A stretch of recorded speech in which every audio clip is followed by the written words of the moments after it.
산에 오르기 전에 그 산에는, 그 산 밑에는 여러 사람들이 움직이고 살고 있습니다. 말하고 먹고 입고 돈을 벌고 싸우고 함성을 지르고 그렇게 살아가고 있는데, 그 산 아래에서는 사람들이 예수님을 못 봐요. 그러다가 주님께서 제자들을 데리시고 산 위에 올라가셨습니다. 그리고 산 꼭대기에서 드디어 예수님의 정체가 드러납니다. 거기서 그들은 말로 할 수 없는 형상을 보았습니다. 오늘 저는 여러분들에게 이 산 위에 올라야 된다. 이 산은 복음이에요. 은혜와 복음이에요. 은혜와 복음 안에 들어가기 전에 이 인간은 몰라요. 자, 첫 번째, 산 아래서 인간은 모른다. 보이지가 않는다. 뭐가 보이지 않느냐? 저분이 누군지 보이지 않아요. 하나님이 누군지 보이지 않고 예수님이 누군지를 보이질 않아요. 지금도 예수님을 부정하거나 하나님을 믿지 아니하는 많은 사람들은 산 아래 있기 때문입니다. 이 복음 안으로 들어오기 전에 하나님의 세상을 이처럼 사랑하셔서 주신 이 하나님의 진리의 복음 속에 오기 전에 그들은 하나님을 모릅니다. 주님을 모릅니다. 그리고 부정합니다. 혹시 여러분 안에도 그런 심정이 있지 않겠지요? 어둠의 힘이, 무지의 힘이 남아서 나로 하여금 그분을 못 보게 만드는 바로 이 같은 현실이 없어야 되겠습니다. 자, 산 아래서 지금도 사람들은 걸어다니며 웃으며 울리며 밥 먹으며 돈을 벌며 싸우며 노래 부르며 화장하며 옷을 입고 여길저길 다니고 여행을 가고 정치, 경제, 사회, 문화를 그들은 감당합니다. 자, 그러면서 그들은 그것이 다인 줄 압니다. 돈을 벌면서 다인 줄 압니다. 나는 지금 인간으로서 해야 될 일을 다 하고 있다고 생각합니다. 나는 괜찮은 사람이라고 생각합니다. 나는 쓸모 있는 사람이고 이 지구상에 필요한 사람이라고 생각합니다. 하나님께는 관심이 없습니다. 예수 그리스도가 뭔지 내겐 상관이 없다, 이런 생각을 합니다. 교회하고 나하고 무슨 관계가 있는데, 할 일 없는 사람들이, 약자들이 가서 중얼거리는 데가 교회 아니냐 라는 생각들을 합니다. 지금 그들의 눈앞에는 자신의 직업이 가장 중요합니다. 지금 그들의 눈앞에는 남편과 아내가 가장 중요하고 내 아들, 딸들이 가장 중요하고 내 손자, 손녀가 중요합니다. 그 외에 다른 어떤 관심사를 내게 갖고 오지 말라는 정서입니다. 그것들이 나하고 무슨 관계냐? 오히려 그걸 가지고 가게 되면 그들은 화를 냅니다. 왜? 모르기 때문에. 산 아래서 몰라요. 조금 있다 내려옵니다. 주님께서 내려오면 거긴 귀신 들린 아이가 있습니다. 귀신 들린 아이가 발악을 하고 있는데요. 바로 이 세상은 바로 그렇게 귀신 들린 바로 사람들이 움직이는 바로 그런 장소입니다. 모른다. 이게 얼마나 슬픈 일이겠습니까? 그러면은 하나님을 모른다. 내 앞에 있는 예수님을 모른다. 그러면 자기 자신을 모르는 거예요. 당신은 당신의 정체가 뭐라고 생각하십니까? 대답을 할 수가 없겠죠. 기껏 대답하는 말이 호모 사피엔스, 지성인이다. 호모 파베르, 나는 도구를 사용하는 사람이다. 응? 이렇게밖에 그들은 얘기를 못합니다. 나는 인간의 언어를 활용할 줄 아는 사람이다. 자, 하나님을 모르고 예수님을 모르고 그분의 광채가 보이지 않는 것, 이게 슬픔이에요. 인간에게 가장 큰 슬픔과 가장 큰 비참은 예수 모르는 겁니다. 저는 이런 말을 끝도 없이 해야 됩니다. 근데 끝도 없이 해야 되는데도 하나도 지치질 않습니다. 한 번도 실증 난 적이 없습니다. 이 말을 죽을 때까지 할 겁니다. 예수 믿는 게 복입니다. 예수 믿는 것만이 당신에게 행복입니다. 예수 믿는 것만이 당신의 삶의 의미입니다. 예수 안에 당신의 생명이 있고, 예수 안에 당신의 구원이 있고, 예수 안에 당신의 의미가 있고, 예수 안에 당신의 영광이 있습니다. 보입니까? 에이, 그런 게 어디 있어요? 나는 그런 게 관심 없어요. 그리고 그건 당신들이 다 떠버린 얘기지. 그러니까 당신은 지금 구원받지 못하고 있는 겁니다. 당신의 삶의 의미는 예수 믿는 거예요. 예수 안에 들어와야지 당신도 보이고 하나님도 보이고 당신의 의미도 보이고 당신의 손자, 손녀, 자식들, 부모, 형제, 친척, 자매들의 의미가 보여요. 예수 안에 안 들어오면 이 의미가 안 보입니다. 예수님을 믿어야 됩니다. 산 아래서 그렇게 살지 마시고 산 위로 올라갑시다. 은혜로 갑시다. 하나님의 복음으로 들어갑시다. 하나님이 얼마나 당신을 사랑하셨는지, 예수님이 누군지, 왜 처녀 탄생을 하셨는지, 그리고 죽으셨는지, 부활하셨는지, 승천하셨는지, 그게 다 당신과 관계있다는 사실을 믿으십니까? 하나님을 부정하고 있는 당신과 관계됐던 사실을 당신은 이제 알게 될 겁니다. 산 아래서 인간은 모릅니다. 모르니까 나쁜 짓을 저지릅니다. 그래서 스데반을 죽였습니다. 언젠가 신문을 보니까 어떤 마약 중독자가 가족과 잠을 잤는데 잠을 자고 일어나니까 자기 방에 악어들이 가득하더래요. 그래서 부엌으로 나서 도끼를 가져왔습니다. 그래서 가족을 다 때려 죽였습니다. 악어를 죽였죠. 나중에 깨고 보니까 다 자기 가족이었어요. 죽이지 말아야 될 사람들 죽인 거죠. 응? 모르니까, 무지하니까. 만일 당신이 예수님을 안 믿으면 당신도 그 짓을 합니다. 당신은 하나님을 죽이겠다고 하잖아요. 신은 죽었다고 하잖아요. 다 미쳐서 그런 겁니다. 당신이 당신의 가족을 바라보는 그 관점은 잘못된 겁니다. 그것이 예수 그리스도의 은혜로 들어올 때에 그 관점이 바로 잡히고 견해가 정립되는 거예요. 당신이 세계를 바라보는 세계관은 잘못된 겁니다. 그러나 예수님 안으로 들어오면 당신의 세계관이 정립됩니다. 당신이 갖고 있는 그 인생관이 옳다고 생각하십니까? 인생관. 아, 인생은 이렇게 해서 출발해서 이렇게 살다가 이렇게 끝내는 거야. 그건 다 잘못된 겁니다. 당신의 인생관이 당신을 죽이고 있습니다. 당신은 늑대를 죽이겠다 칼을 겨루고 있는데 그 칼끝이 지금 당신의 목을 누르고 있는 거예요. 저게 늑대로 보입니까?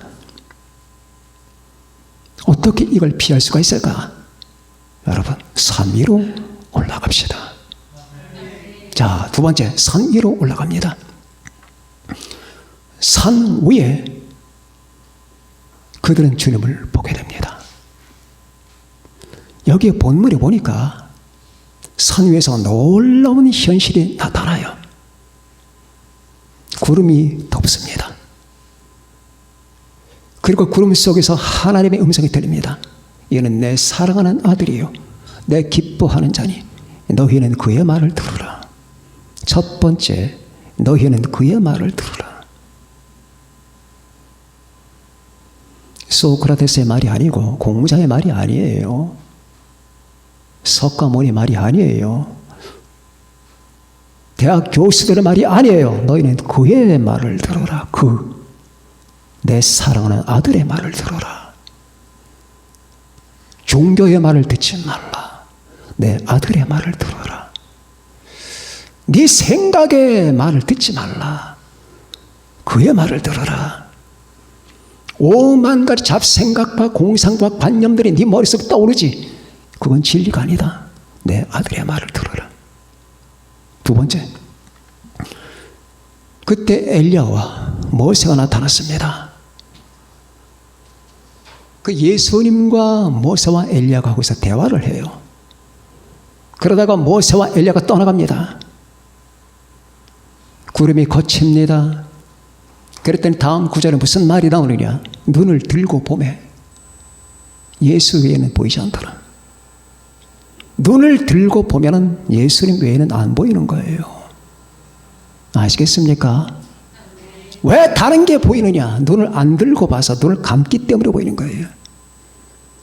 하나님의 은총의 빛 속에서, 복음의 광채 속에서 보지 않으니까 저것도 보이고 이것도 보이고 이것도 보이고, 이것도 중요하고 저것도 중요하고 저 사람도 보이고, 내 가족도 보이고 저것도 보고 나라도 보이고, 그리고 이데올로기가 보이고, 민주주의가 보이고, 공산주의 사회주의가 보이고, 상대주의가 보이고, 포스트 모더니즘이 보이고, 모더니즘이 보이는 거예요.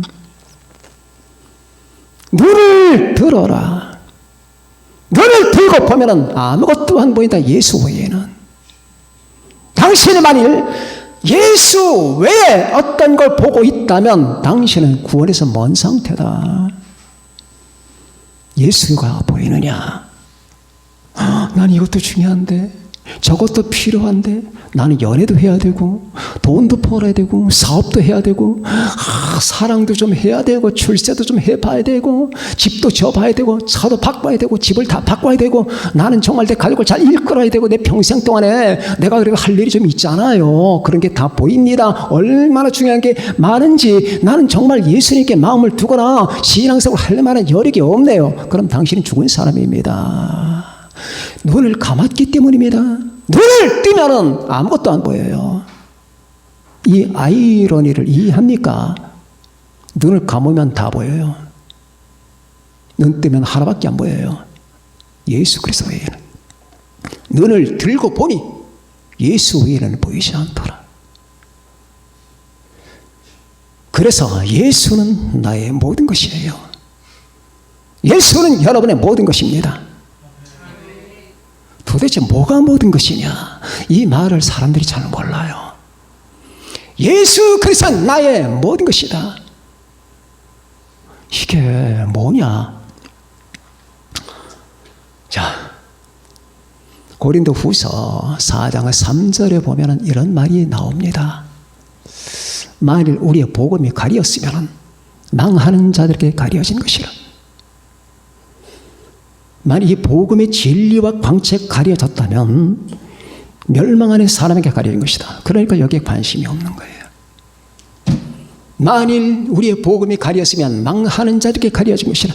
그런데다가 그 중에 이 세상 신이, 마귀가, 사탄, 이 세상 신이 믿지 아니하는 자들의 마음을 혼미케 하여 그리스도 영광의 복음의 광채가 비치지 못하게 하미니 그리스도는 하나님의 형상이니라. 그분이 하나님의 형상 자체인데 이걸 못 보게 만드는 거예요.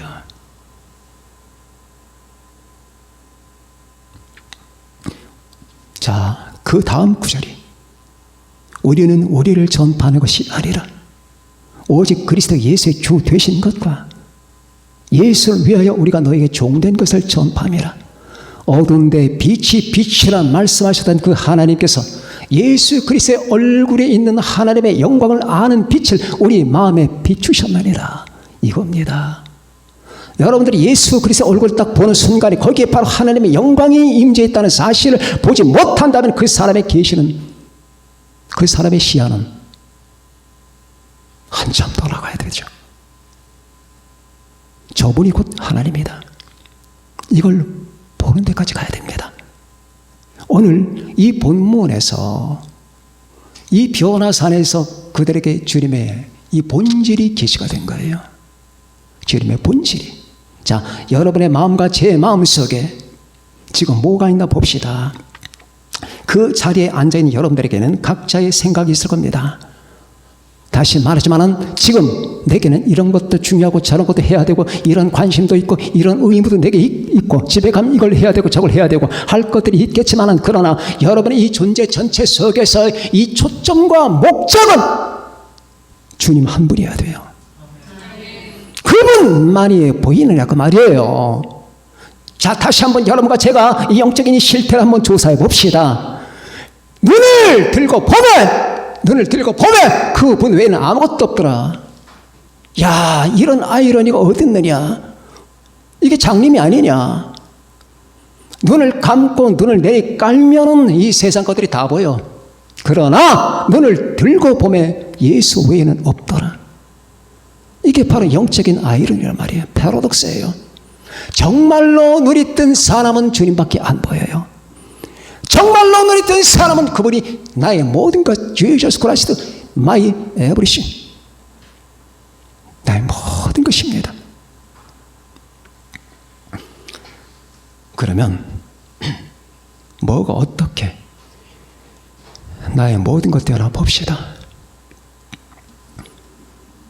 우리는 마태복음 11장에 보면은 이런 말씀을 여러분이 접하셨죠. 수고하고 무거운 짐진 자들아 다 내게로 오라. 내가 너희를 쉬게 하리라. 나는 마음이 온유하고 겸손하니 나의 멍에를 메고 내게 배우라. 그리하면 너희 마음이 쉼을 얻으리니 이는 내 멍에는 쉽고 내 짐은 가벼움이라. 그럼 목사님 여기서 말하는 수고하고 무거운 짐, 이 짐이 뭡니까? 인생의 짐이죠. 사는 게 힘들고 뭐 여러 가지 의무들도 많고 그걸 얘기하는 거죠. 그것도 들어가요. 그것도 더 중요한 게 있어요. 율법 해야 돼. 그 유대인들이 이 율법에 대한 이 의미 부여가 대단했잖아요. 그래서 율법주의자들 해야 돼. 지켜야 돼. 가야 돼. 먹지 말아야 돼. 먹어야 돼. 이렇게 해야 돼. 저렇게 해야 돼. 이 율법이에요. 그 당시 이스라엘 사람 이 율법의 짐이 엄청났어요. 조금만 자기 죄가 발견되면 가서 양을 잡아드려야 되고 소를 잡아드려야 되고 염소를 잡아드려야 되고 피를 흘려야 되고. 여러분들은 어떠십니까? 내가 예수 믿긴 믿어. 그러나 이걸 해야 돼. 여러분 그런 말씀하시는 분들 여러분 들어보신 적 있지 않습니까? 우리가 믿음으로 은혜로 구원을 받았지만 구원 받고 나면 우리가 이런 걸 해야 돼. 우리는 성화해야 돼. 이 성화는 하나님이 시키는 게 아니라 내가 얼마나 주님께 복종하고 행위에 따라 되느냐. 이거 거짓말입니다. 그렇게 주장하는 분들이 있으면 받아들이면 안 돼요. 구원은 은혜로 받았지만 성화는 우리가 한다. 진실이 아니거든요. 그러니까 짐이 오는 거예요. 구원 은혜로 받았어. 그럼 내가 앞으로 해야 될 일.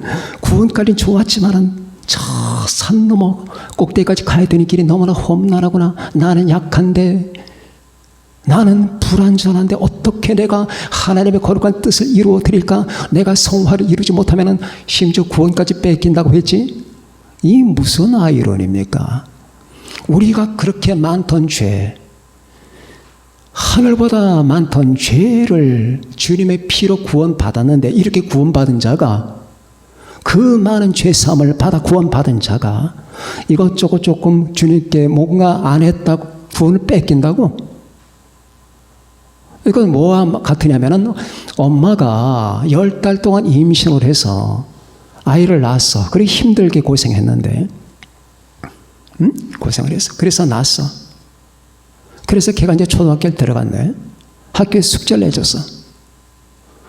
근데 얘가 밖에서 놀다 보니까 숙제를 못했어요. 너는 이제부터 내 아들 아니야. 그리고 걔를 죽였어요. 이게 말이 됩니까? 그게 말이 되겠냐고. 그러니까 이게 율법주의라고 하는 거예요. 여러분 이 세상에 많은 거짓말들이 있어요. 이 신학도 말입니다. 굉장히 조심해야 됩니다. 그래서 제가 여러분들에게 우리가 구원받고 이 구원의 길로부터 아버지 나라 들어갈 때까지 수많은 뱀들과 독사들이 우글거리고 있다고 얘기하는 게 바로 이런 거예요. 청교도 신앙 참 좋은 것 같죠? 율법주의들이 많아요. 해야 돼.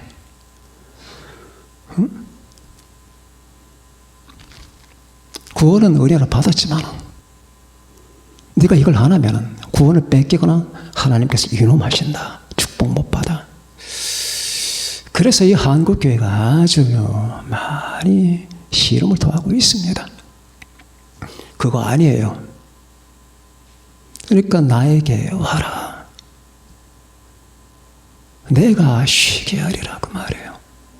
쉬게 하리라. 쉬게 하리라.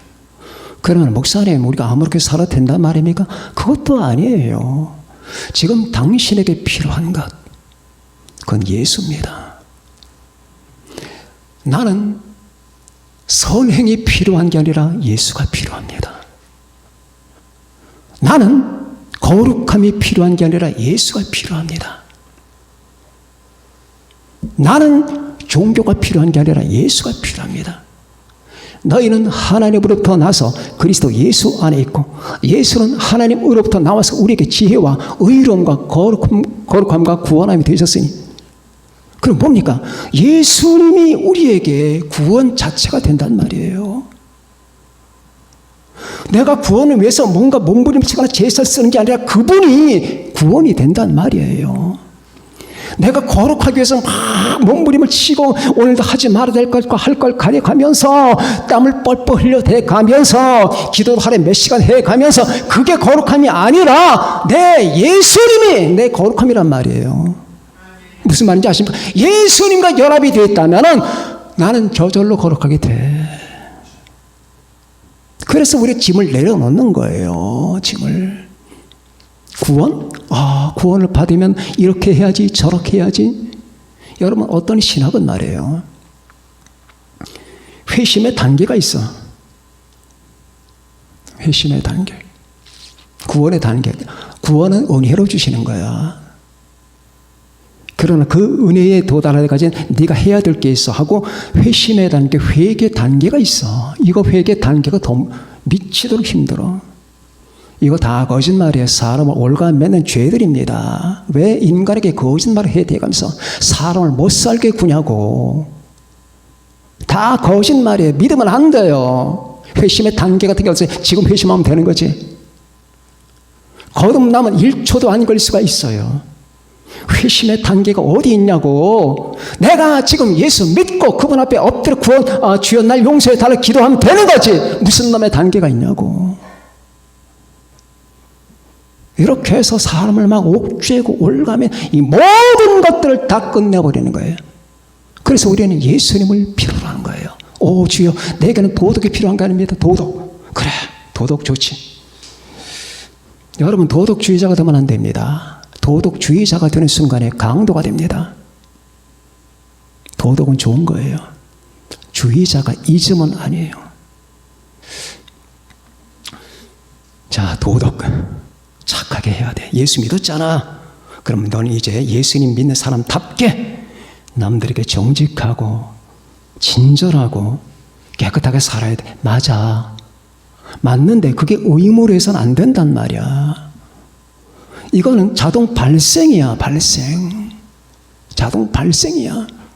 여러분이 관심 쓸 것은 내가 어떻게 착하게 살아야 되느냐, 어떻게 내가 선행을 하느냐, 어떻게 내 책임을 다하고 어떻게 내 의무를 다하느냐, 거기에 관심을 두지 말란 말이에요. 관심은 예수님께만 두란 말이에요.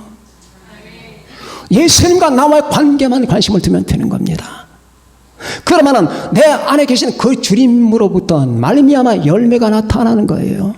사랑과 희락과 화평과 오래 참음과 자비와 양산과 충성과 온유와 절제가 발생합니다. 무한히 발생하는 거예요. 그러니까 교만할 여지가 없는 거예요. 이게 내게 아니거든. 아무리 착해도 그게 내게 아니에요. 아무리 사람들이 야 어떻게 집사님 그렇게 거룩할 수가 있습니까? 그게 내게 아니야. 내가 이룬 게 아니라니까. 목사님 어떻게 하루에 2시간, 3시간, 4시간 기도할 수 있습니까? 내게 아니에요. 하나님 거예요. 목사님 어떻게 성경을 그렇게 보시고 집사님, 권사님 이렇게 하십니까? 내게 아니에요. 나는 예수님 안에 거하고 주님은 내 안에 거하는 것 뿐입니다. 그랬더니 이게 나와요. 이게 나옵니다. 그러면은 내가 친구에게 정직해야 되고 남의 돈 훔치면 안 되고 내가 사람들에게 친절해야 되고 사기질을 하면 안 되고 그러면 집사님은 그거 의무로 하는 게 아닙니까? 의무로 하는 게 아니에요. 나는 사랑으로 하는 거예요. 기뻐서. 그게 기뻐서 내 몸에서 저절로 나갑니다. 자, 내 몸에서 기쁨이 발산될 때에 이 기쁨의 에너지가 막 찬란하게 나갈 때에 그걸 내가 힘들게 의무로 합니까? 기쁨으로 하잖아요. 기쁨으로 자동 발생하는 거예요. 꽃을 필 때에 나는 꽃을 피워야 되는데 얼마나 힘들까. 이 비바람이 부는데 벌나비가 날아들고 때로는 송충이도 오는데 나 정말 괴로워. 그렇게 꽃이 핍니까? 땅에 심어서 그냥 피는 거예요. 새가 노래할 때 지금부터 난 노래하겠다. 그런데 내가 아침 조금밖에 안 먹었는데 이 노래 다 하고 나면 내가 얼마나 지칠까. 이 노래 평생 동안 해야 되는데 이 노래가 얼마나 지겨워. 그러면서 노래합니까? 아니에요. 그냥 새는 나뭇가지에 앉았으면 노래가 나와. 마찬가지예요. 수고하고 무거운 짐진 자들아, 사람들은 너에게 짐을 갖다 지워주고 너희의 다리를 옥죄고 꼼짝달싹 못하게 만들지만은 내게로 와라. 나 예수 그리스도께 오라. 그 말이에요. 그럼 내가 너희를 쉬게 하리라. 쉬게 하는 거예요. 그래서 예수는 나의 모든 것이에요.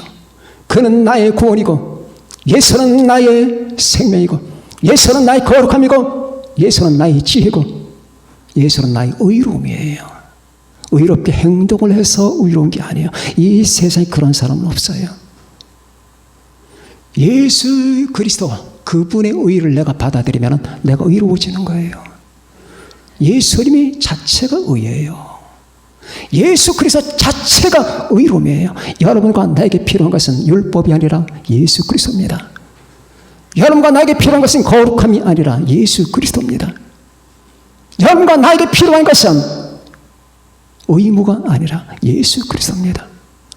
여러분과 나에게 필요한 것은 지혜가 아니라 예수 그리스도입니다. 그래서 그분은 나의 모든 것이 되는 겁니다. 우리는 이 사실을 복음 안에서 보는 거예요. 산 위로 올라가라고 말이에요. 이 복음 속에서 발견되는 진리는 너무 찬란한 거예요. 프랑스 철학자 알렌이 했던 여러분 말이 기억납니다. 기독교는 너무 찬란하다. 눈부시다. 이걸 볼 줄 아는 사람은 얘기하는 거예요. 이 복음, 예수 그리스도와 그 복음은 너무 눈이 부신 거예요. 너무 눈이 부셔. 눈이 못 뜹니다. 너무 눈이 부셔. 그게 안 보입니까?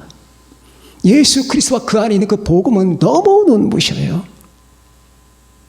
이걸 모르고 산 아래서 살아가다 보니까 먹고 마시고 울고 웃고 돈 벌고 살아가는데 하나도 안 보이는 거예요. 사실은 어둠 속에서. 우리는 하나님의 은혜가 어떤 건지 이제는 감을 잡으셔야 됩니다. 여러분들에게 짐을 지우는 게 아니에요. 의무를 부여하는 게 아니에요. 다 이루었다. 그래도 하나님, 제가 뭔가 해야 될 게 있을 거 아닙니까? 그래도 내가 구원받았다는 어떤 뭔가 자긍심을 갖기 위해서 나도 뭔가 할 역할이 있어야 되는 게 아닙니까? 다 했다. 아무것도 할 것 없다. 다 내려놔라. 나를 받아들여라. 그 말이에요. 믿음은 이렇게 위대한 거예요. 예수를 믿는다는 건 그분을 받아들임으로 끝난 상황 끝이에요. 거기에 못 추가하면 안 돼요. 믿음은 의롭다 하심을 받는 것. 너희는 그의 은혜에 의해서 믿음으로 말미암아 구원을 받았으니 이것은 너희에게서 난 것이 아니고 하나님의 선물이라. 이 복음을 접하는 순간에 인간은 깜짝 놀라는 거예요. 이 본질 편지를 접하는 순간에 사람은 경악하는 겁니다. 수많은 인간의 관념과 신념과 종교에 억눌려 있던 사람들이 예수 그리스도의 복음을 접하는 순간에 그들은 기가 막히게 하는 거예요. 놀라는 거예요. 경악하는 겁니다. 우리나라가 어떻게 복음화가 됐습니까? 1866년에 토마스 목사님이 성경책을 전달했잖아요. 그분이 원래 중국 선교사입니다. 1863년에 중국에서 조선에 관한 소식을 들어요. 그런데 살아가던 아내가 죽었어요. 결혼한 지 얼마 만에. 23살에 목사 안수를 받고 회중교회 목사로서 그는 중국 선교사를 갔다가 우리나라에 관한 소식을 듣습니다. 그리고 우리나라 들어옵니다. 그는 언어에 능통한 사람이었어요. 그래서 제너럴 셔먼 호라고 하는 이 배를 타고 오는데 그분이 통역관 역할을 합니다. 그런데 그 당시 우리나라는 병인 양요라고 해서 천주교 박해가 심했어요. 수많은 사람이 죽었습니다. 그러니까 거의 문을 닫다시피 했는데 그 당시 세계 열강이 우리나라와 국교를 트고 다녔어요. 그 제너럴 셔먼호가 역시 마찬가지 우리 대동강에 와서 문을 열어라. 우리와 수교를 맺자. 우리와 무역하자. 그렇게 했습니다. 그때 조선에서는 우리는 당신들을 받아들일 준비가 안 됐습니다. 대표로 보냈거든요. 그러니 돌아가십시오. 그랬더니 이 제너럴 셔먼호 그 대표를 감금했어요. 그리고 계속 엄포를 놨습니다. 문을 열어라. 그제서야 안 되겠구나. 이것들은 그냥 물리쳐야지. 그때부터 전쟁이 붙은 거예요. 싸움이. 그래서 이 조선 쪽에서 불 붙는 배를 갖다가 보냈습니다. 불 붙는 배를 보니까 그 배가 저 제너럴 셔먼에 딱 닿자마자 옮겨 붙었어요. 그리고 배가 전체 화염에 쌓이니까 수많은 그 동양 사람이 19명 탔고 외국인 서양 사람이 5명 탔던데요. 뭐 대포도 쏘고 막 했지만은 방법이 없습니다. 불이 붙었으니까 그냥 강물로 뛰어내립니다. 강물로 뛰어내리는 사람을 이 조선 군사들이 전부 칼로 목을 뱄어요. 그때 강물로 뛰어내린 사람 가운데 한 사람이 바로 이 토마스 목사님이에요. 성경책을 안고 뛰어내립니다. 그때 다가간 사람 하나가 박춘곤이에요. 대동강 모래사장에서 칼을 뺐습니다. 목을 치려는 순간에 토마스 목사님이 미소를 띠면서 성경책을 건네줍니다. 너무 당황했죠. 자기를 지금 죽이려고 하는데 그러나 죽여야 돼요. 그래서 목을 쳤습니다. 목이 뚝 떨어집니다. 그리고 죽기 전에 이 토마스 목사님은 최치량이라고 하는 12살 소년에게 성경책 3권을 줍니다. 그런데 모든 상황이 다 정리되고 나서 박춘권인 집으로 돌아가서 이런 생각을 합니다. 아니, 내가 죽이려고 하는데 그 사람은 왜 나에게 뭘 주려고 하는 걸까? 그게 뭘까 도대체? 하고 다시 백사장으로 갑니다. 거기서 성경책을 발견해요. 그리고 집으로 가져가서 그걸 읽기 시작합니다. 그리고 하나님의 역사가 나타나기 시작하는 거예요. 성령 역사, 복음 역사가 나타납니다. 예수 그리스도의 은혜가 광채가 비치기 시작합니다. 박춘권이 무릎을 꿇고 회심합니다. 그리고 널다리 교회의 대표가 됩니다. 그 널다리 교회가 바로 우리나라 최초 평양의 교회예요. 장대현 교회의 전신입니다. 그런데 그 12살짜리 소년 최치량이 3권의 성경을 받았잖아. 그런데 그 성경 금서라고 하는 걸 알고 나서 무서우니까 이걸 갖다가 박영식이라고 하는 사람에게 갖다 줍니다. 어른에게. 박영식이 한문 성경을 받아요. 3권. 그러더니 관심이 없으니까 그 두 권을 가지고 다 발기발 찢어서 집에 도배를 해요. 천장, 벽, 그리고 마루를 전부 다 도배를 했어요. 종이 그 당시 성경의 질이 좋았어요. 도배를 하고 그렇게 지나가다가 어느 날 딱 봤더니 요한복음 5장 24절이 눈에 들어오는 거예요. 내가 진실로 진실로 너에게 이르노니 내 말을 듣고 나 보내신 이를 믿는 자는 영의 생을 얻었고 사망에 이르지 아니하나니 사망에서 생명으로 옮겼느니라. 이 말이 확 들어오더니 그 밑에 회개하라. 천국이 가까이 왔느니라. 이 말이 들어오는 거예요. 여기서 가슴이 울렁울렁하면서 다시 하나님의 성령이 이 은혜의 복음을 가지고 역사하기 시작하는데 박영식이 회심합니다. 그 박영식의 집이 바로 널다리 교회, 장대현 교회예요. 평양 최초의 교회입니다. 이런 역사가 어떻게 있습니까? 그런데 이상하죠. 이 조선의 유교 사회에서 억눌렸던 사람들은 성경에 나타난 그리스도를 보는 순간에 다 꼬꾸라져요. 무릎을 꿇어요. 이런 분이 이게 없거든. 이건 이 지상에는 이런 분이 없거든. 이건 하나님이라고밖에 얘기할 수가 없는 거예요. 배우지 않았어도. 그러니까 그 완고했던 사람들, 억눌렸던 사람들이 전부 다 예수님을 믿고 놀라고 깡으로치고 회개하고 자기는 이제 주님을 위해서 죽어도 좋다는 결론에 도달하는 겁니다. 성경을 보면서 이걸 발견하지 못하면 안 되거든요. 그분이 하나님이다. 주는 곧 그리스도시여 살아계신 하나님의 아들이십니다. 이거를 봐야 되거든요. 지금 이 산 위에서 베드로, 야고보, 요한은 이걸 지금 보고 있는 겁니다. 그분의 광채, 신적 본질을 지금 보는데 그 신적 본질을 그럼 우리는 못 보느냐? 복음을 통해서 보는 거예요. 믿습니까? 목사님, 이건 비유죠. 비유가 아닙니다. 베드로가 산 위에서 봤던 광채와 내가 성경 복음을 통해서 보는 광채는 같습니다. 오히려 이게 더 강할지 모릅니다. 영적 광채가 비추면 감당 못합니다. 그분이 세상에 이 어두고 참담한 세상에 저런 분이 어떻게 존재할 수가 있나? 사람의 심리나 사람의 생활이나 사람의 관념이나 사람의 그 모든 예법으로는 도무지 이해할 수 없는 이 존재. 드디어 십자가에 도착하죠. 인간은 그냥 다 넘어지는 거예요. 십자가. 생각해 보세요. 조금만.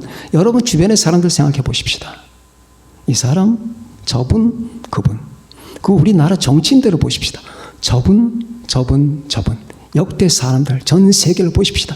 알렉산더 시저, 나폴레옹, 징기스칸, 공자, 맹자, 소크라테스, 현대 작가들이다, 니체. 여기 비견될 주님은 그 누구하고도 닮지 않았어요. 어떤 사람은 힘은 센데 사악하고, 어떤 사람은 지적 발달이 대단한데 그 영이 사악하고, 교양인인 것 같은데 영은 캄캄하고 다 달라. 그런데 이분은 누구하고도 안 닮았어요. 한마디로 그분은 하나님이세요. 그 하나님이란 이 광채를 우리가 봐야 돼요. 여기 계신 분들 알아야 돼요. 제가 지금 하는 말 이해하지 못하면 큰일 납니다. 결국 인간은 그리스도 앞에 오게 돼 있어요. 제가 지난 시간에 말씀드렸죠. 이 땅에 태어난 모든 인간들은 그리스도 앞을 지나가게 돼 있습니다. 그리고 그분께 어떤 자기 마음의 태도와 자기 생각과 관념을 표해야 돼요. 이 표함에서 잘못 표하면 지옥행이에요. 사람은 공자 앞에 오는 게 아니고 소크라테스 앞에 오는 게 아닙니다. 석가모니 앞에 오는 게 아니에요. 하나님이 세상을 이처럼 사랑하사 자기 자신과 같은 아들을 주었습니다. 그리고 본문의 말씀, 너희는 그의 말을 들어라. 눈을 들고 보면 그 사람밖에 안 보일 것이다. 그분밖에. 이 두 가지 사실. 그래서 한 사람 다 지나 애들, 어른, 소년, 소녀, 할아버지, 할머니, 아저씨, 아줌마 다 그리스도 앞에 지나가요. 어떤 사람은 힐끗 쳐다보고 그냥 지나갑니다. 어떤 사람은 쳐다보지도 않고 지나갑니다. 어떤 분은 뚜렷하게 쳐다봅니다. 다 반응이 다르죠. 어떻게 우리는 그분께 매너를 표현해야 되나? 주는 그리스도시요 살아계신 하나님의 아들이십니다. 나의 주, 나의 하나님. 도마처럼 주여 그러하외다. 주는 그리스도시요 세상에 오시는 하나님의 아들이신 줄 내가 믿나이다. 마르다처럼 이렇게 고백을 하는 거예요. 그러나 이 고백에서 실패하는 사람은 멸망합니다. 그래서 시험의 돌이라고 하는 거예요. 수요일날 배우셨죠? 시험의 돌이에요. 이 돌은 돌인데 이 기반석, 이 다이아몬드거든. 거대한 다이아몬드인데 우리에게는 다이아몬드예요. 그런데 믿지 않은 사람에게 이것이 거치는 돌이에요. 넘어지는 돌. 그 앞에 오면 다 넘어져. 우리는 오늘 산 위에서 이 사실을 보며 주님을 재발견하고 그분의 은혜와 광채가 어떤 것인가를 여실하게 경험하는 여러분과 제가 되어야 됩니다. 여러분의 마음속에 이 두 가지, 너희는 그의 말을 들어라. 두 번째, 눈을 들고 보면 그분 외에는 없더라. 이 사실에 정확하게 도착하는 여러분과 제가 되시면서 하나님의 은혜가 뭔지, 주님의 사랑이 뭔지, 주의 복음의 광채가 어떤 것인지 날로 더 많이 발견하는 여러분과 제가 되시기를 바랍니다. 기도하시겠습니다.